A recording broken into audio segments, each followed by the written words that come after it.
Good day, ma'am, sir.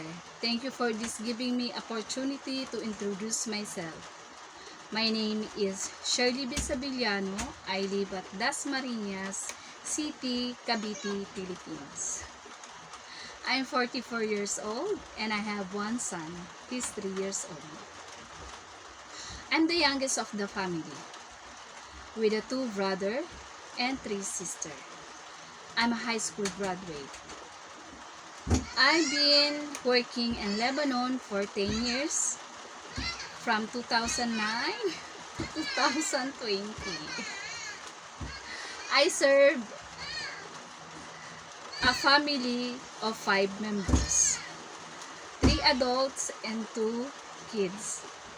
My duty including cleaning the house, washing dishes, ironing the clothes, and I make sure I'm always follow the rules and regulation.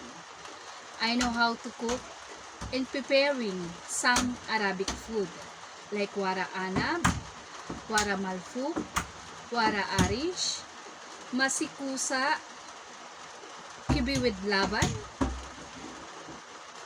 and I make additional some sushi and some Arabic salad. Sometimes I accompanied the kids their activities such as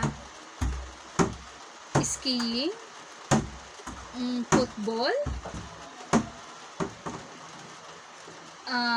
swimming lesson, and parties. I make sure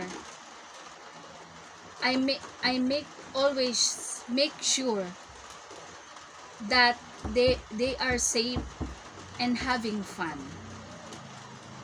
If you're giving me opportunity to work, I will be responsible, hardworking, and honest, and trustworthy. I have also good communication skill. I will do my best to make you satisfied on my work. I will complete my contract and I'm willing to extend as long as you need my service. Thank you.